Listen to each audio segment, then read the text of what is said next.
Business করেছি, কিন্তু যে বিজনেসটা করেছিলাম ওই বিজনেসটা আমি যখন কলেজ পাস করি সেই সময় আমার বাবা আমাকে ওই বিজনেসটা করে দেয়। প্রায় তখনকার সময়, আজ থেকে ধরুন প্রায় 20 বছর আগেকার কথা বলছি, তখনকার সময় আমার বাবা মার্কেট থেকে ধার করে 10 লক্ষ টাকা পুঁজি লাগিয়ে আমাকে একটা মোবাইলের দোকান কলকাতায় করে দেয়, আমাকে আর আমার দাদাকে, দুই ভাইকে।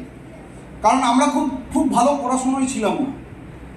তো সেই জায়গা থেকে আমি যখন প্রথম মোবাইলের ব্যবসা শুরু করি তখনই একটা লোনের বোঝা নিয়ে আমার মোবাইলের ব্যবসাটাকে আমি শুরু করি। প্রথম 3 বছর ব্যবসাটা চালাতে চালাতে এত লস খাই যে 10 লাখ টাকাটা প্রায় 20 লক্ষ টাকায় ইন্টারেস্টে হয়ে গেছে। তারপরেও বিজনেসটা করছিলাম, অনেক কষ্ট করে চালাচ্ছিলাম, কিন্তু কোনোভাবে ওই দেনাদের থেকে বেরিয়ে আসতে পারছিলাম। আর আমার বাবা একদম সাধারণ মানুষ, উনি একটা লোন করে আমাকে এই বিজনেসটা আমাকে আর আমার দাদাকে করে দিয়েছিল। সেই জায়গা থেকে ভগবান আল্লাহ যিশুর কৃপায় মাই লাইফস্টাইলের মতন কোম্পানি আমার সামনে আসে।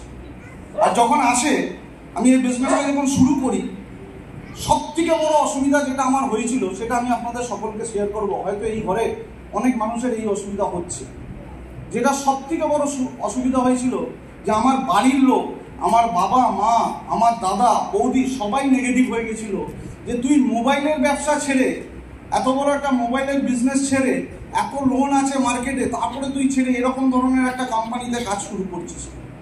কিন্তু আমি ফিল করেছিলাম, আমাকে যিনি বিজনেসটা দিয়েছিল উনি আমাকে দেখিয়েছিল যদি 3টে বছর মন দিয়ে কাজ করা যায় এই বিজনেসে, তাহলে তোমার লাইফটা চেঞ্জ হয়ে যাবে। বিলিভ করবেন না, ভগবান আল্লাহ যিশু সেই দিনের সেই আশীর্বাদে আমি এই বিজনেসটা মন দিয়ে প্রথম 3 বছর করি। আমার বাড়ির লোক নেগেটিভ ছিল। বাবা আমাকে যখনই কাজে বেরোতাম বলতো, কি কাজ করছিস, তোকে এত লোন দিয়ে দোকান করে দিয়েছি, তারপরেও তুই এইসব টাই করে বেরোচ্ছিস। বলে কিনা আমাদের বাড়ির লোক অনেক সময় বলে। অনেক সময় আমরা অনেক জায়গা থেকে নেগেটিভ পাই, কিন্তু সেই জায়গা থেকেও আমি একটা জিনিস বুঝেছিলাম, যদি সাকসেস করতে হয়, জীবনে যদি কিছু পেতে হয়, তাহলে এই মাই লাইফস্টাইল দিকেই পেতে হবে। আর সেই জিনিসটা নিয়েছিলাম বলে ভাড়ার বাড়িতে থাকতাম। ছোটবেলা থেকে দেখেছি, ছোটবেলা থেকে বাবাকে দেখেছি ভাড়া দিতে, ভাড়ার বাড়িতে থাকতাম, ভাড়ার দোকানে চালাতাম, অনেক কষ্ট করে ব্যবসা করতাম।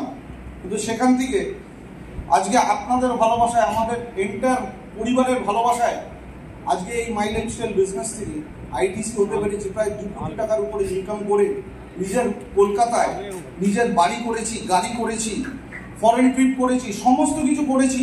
শুধু একটাই কারণ, প্রথম দিন এই সাবজেক্টটাকে বিলিভ করেছিলাম।